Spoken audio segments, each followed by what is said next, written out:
So hey, what's up everyone? This is your Queen Saliste and welcome back to my channel. So guys, for today's vlog or for today's video, we are going to review this perfume from Street Origin. So guys, they have their new collections or their new scents of summer collection. And ang campaign ano nila is I Said So. So meron silang dalawang scent guys of Vibe.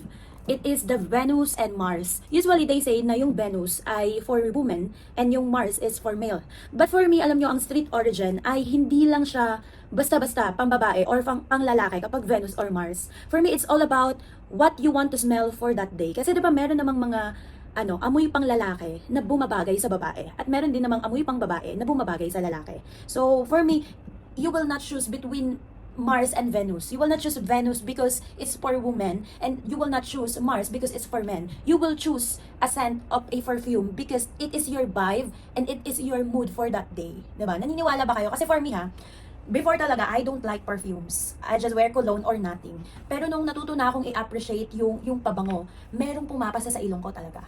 And for your vibe, like, alam niyo yun, hindi everyday, yun yung amoy mo eh. Maraming karamihan sa atin na parang may original scent. Yung tipong kapag naamoy mo yung amoy na yun, ikaw yun, di ba? Pero marami din naman na gumagamit ng perfume na hindi sila consistent everyday. They want na parang itong araw na ito, ako ay parang pupunta lang sa gym or mag-exercise, will do sporty thing. So I want this smell or I want this vibe to be my smell. So ganyan siya para sa akin. Or for example, I need to go on a date.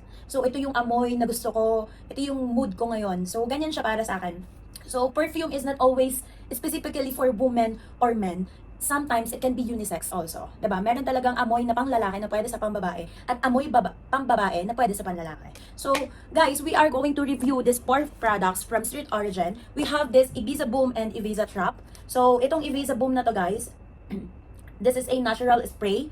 Both of them is a natural spray with 75 ml. So mamaya i-unbox natin siya. And of course, we have this Hawaii Street Origin Hawaii Ting and Hawaii View. So dalawa siya na ang flavor is Hawaii, ganun, yung scent is Hawaii. Maybe this is something like fresh for me. And there is a V and M. Makikita nyo guys, lahat ng perfume ni Street Origin, may makikita kayo dyan na logo na V. Kasi sinasabi nila, this is uniquely for female, kaya siya V. Tapos, eto, M is for male. Pero depende pa rin yan kasi sa amoy nyo.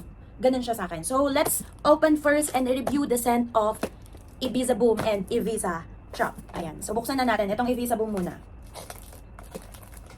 Ayan. So, by the way, guys, I'm wearing a Street Origin shirt also. This is a Street Origin jersey. And sobrang nice niya, diba? Sobrang ganda niya. Ayan. So, let's open and unbox this one. Ayan. So, guys, upon opening, you will see naman that the packaging of the box of Street Origin is really good. Naka-emboss yung logo nila dito, the Street Origin. Ayan, emboss siya guys. Matatouch nyo yan siya. Then, Ibiza Boom, it's a mix of yellow and orange vibe with blue. Ayan, pinapakita yung araw. Kasi nga, summer yung vibe nung nung parang scent niya. So, we'll see the smell. Ayan, sobrang ganda ng packaging guys. Bawat, ito naka-emboss din to. Ito, emboss din to.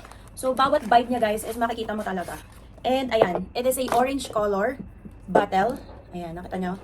So, orange color bottle siya guys. Babasagin siya, pero it is matte in this side. And ito, emboss din tong mga to. So, yan yung bottle niya. And, ayan. So, ganyan siya. Yung spray, niya, is black. So, this is how it spray guys. Tingnan nyo yung kung yung spray ba niya is, yung malakas yung sirit ba. Ayan. Ay, ang bango nito. Grabe. It feels like, ang bango. Okay. Yes, malalaman mo kagad sa amoy nitong Ibiza Boom guys na panlalaki siya. But, a woman can wear this also. It feels like, ang bango niya, ang fresh niya. Alam niyo yung tipong lalaking-lalaki na pumasok sa isang room with confident. Alam mo yung parang like for example, late na siyang pumasok sa isang meeting or sa school, tapos ito yung perfume niya. Tapos papasok ka na parang akala mo hindi ka late kasi confident ka kasi ang bango ng amoy mo. Ganon siya for me guys. Yung smell niya is ganon. So, yun yung amoy niya. Sobrang fresh lang yung amoy niya. Yung vibe niya is like you are confident with your smell kapag lalaki ka. So, yan si Ibiza Boom. So, try naman natin buksan and amoyan itong si Ibiza Trap. And nakalagay siya dito guys is V for Venus. And they're saying that this is for female. Alam niyo itong Ibiza Boom, ito yung something na gagamitin ko rin kahit babae ako. May vibe kasi talaga na parang like for example, nakaganto ka, streetwear ka, then you are going to the place na parang alam mo yun, parang you have a meeting with someone or with a group of person, this Ibiza Boom is really good na gamitin. So guys, next naman natin, same with the box of Ibiza Boom is the Ibiza Trap. Napalitan lang guys yung pangalan ng perfume niya kasi Ibiza Trap yung nakalagay. Ito is si Ibiza Boom. So para sa pala siya, naka-emboss everything ang lahat. And it is also in a orange bottle. And they are saying that this is for women guys. So smell natin. Alam niyo, pag ganun nyo palang, aamoy nyo na yung perfume eh. So smell natin siya. Ano, gusto niyo yung pinabango ko na? Ay, okay. Okay guys. So, alam niyo yung amoy nito ni Ibiza Trap. It feels like, very fun, captivating, inviting. Ganun yung vibe niya. Yung tipong pwede mong i-wear kapag meron kayong activity with your friends, with your girls. You know, parang like, for example, pupunta ka sa isang, alam mo yung mga fun activities with the group of person. Ito yung nababagay na amoy eh. Ito yung tipong magagamit ko pa rin as a woman. Very lighter siya for me and it feels like fun and captivating and I really like this one. Magagamit ko siya sa vibe na something, I will go with my friends, ganyan. Something, meron kaming fun activities na gagawin. So this is the vibe of Ibiza Trap. Para siyang may scent ng pagka-floral ng konti. Tapos, alam mo, mapapaganon ka talaga eh. Ganun yung amoy niya for me ha. Yeah. And a little something na parang may oud na konti. Let's move on with this Hawaii thing and Hawaii view. So this Hawaii thing guys is for V for Venus. So buksan na natin because they are saying that this is for women. So let's try and let's open. Same with the box of Ibiza guys. The Street Origin logo side by side, back side is very embossed and mafe-feel mo talaga. So yung vibe ng box niya guys is very summer din, like in the beach. So I'm thinking na sa box pa lang kasi malalaman mo na parang nare-reflect nung box yung amoy ng isang perfume. So buksan na natin. Okay. So guys, it is a green color of course. Ayan, parang blue-green something yung mix ng kulay niya. Ayan, yung bottle niya, same din. It is a glass, but matte. Ayan, matte din, and ganun din siya. So, they are saying that Venus is for women. So, alamin natin, amoyin na natin. Let's go. Okay. So, ito pa yung vibe na maamoy ko, nagugustuhin ko as babae. Diba? Ay, okay, wow. Alam nyo, this is perfect for everyday wear ng isang babae. Tropical, very sunny, talagang parang pwede talaga siya sa beach. Kapag pupunta ka ng beach, pwede namang mag-perfume din kahit nasa beach, guys. Alam niyo ba yon? Alam niyo yung tipong mag-swimming kayo, it gives a carefree energy and this is perfect for everyday wear. Pwede siyang gamitan sa, alam niyo yun, especially ngayon guys, sobrang init dito sa Dubai. It is really hot with the 40 degrees and above and this is perfect for everyday wear. Kasi alam niyo may panlaban siya sa araw, very carefree yung vibe niya.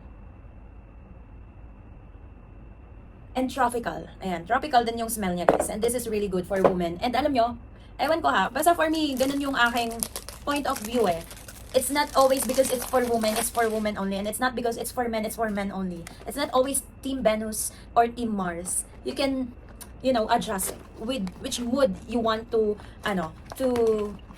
smell for this day or for tomorrow or for the other day. So, punta naman tayo dito kay Hawaii View and meron siyang logo ng M, so pang lalaki. This is Mars, so let's smell it.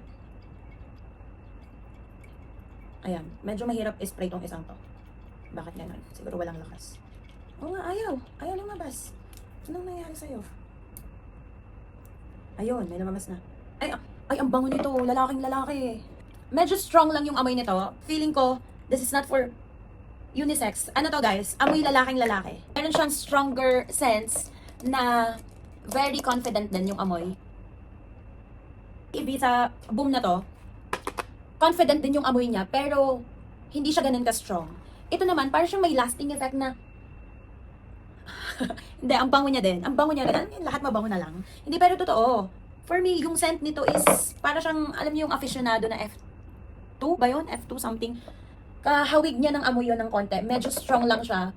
And ito yung tipong confident with a long-lasting impression. Yung parang kapag naamoy mo yung scent ng amoy na to, parang i-imaginein mo na itong lalaking to, which is wearing this perfume, is confident, but there's a lasting impression. Alam niyo yun, yung lasting impression na parang meron pang ibubuga. Ganon.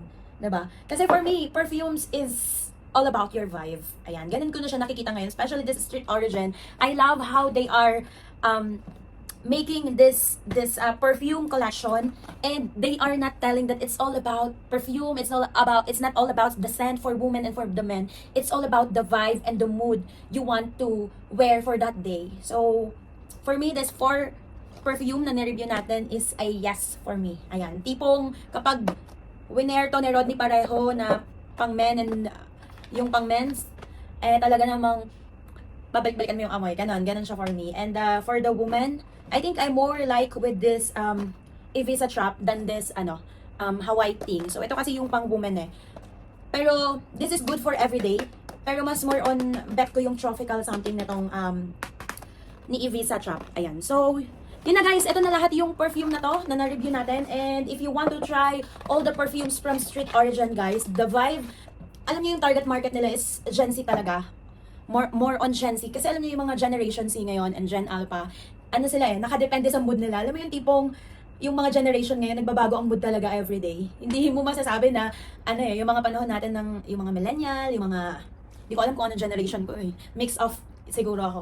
Pero yung mga panahon natin noon, parang, magbabago lang yung mood natin kapag may buwan ng dalaw tayo, kapag babae ka, and kapag lalaki ka, kapag yung tipong stress or mayroon kang iniisip sa buhay. Pero yung Generation Z ngayon and Generation Alpha, yung mood nila nagbabago talaga, depende sa vibe at sa araw nila. Ganun yung mga nakikilala ko mga kabataan ngayon. So, this is, the Street Origin, yung target market talaga nila is mga Gen Zs.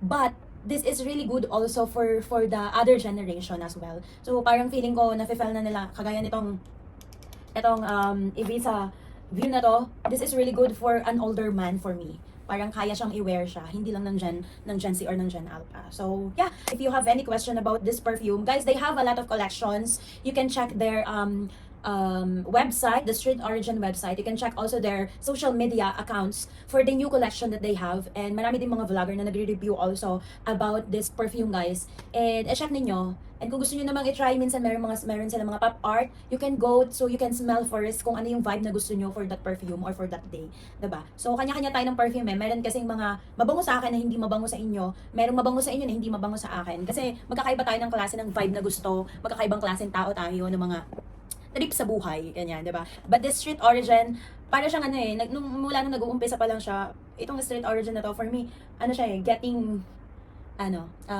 parang lumalago siya, parang yung nag-iisip ng marketing nila, yung nag-iisip ng mga ginagamit dito, they are thinking wide, parang ganun siya para sa akin. Kasi dati yung mga smell lang nila is parang hindi siya lahat papasa, parang ang dami ng collection, hindi siya lahat papasa.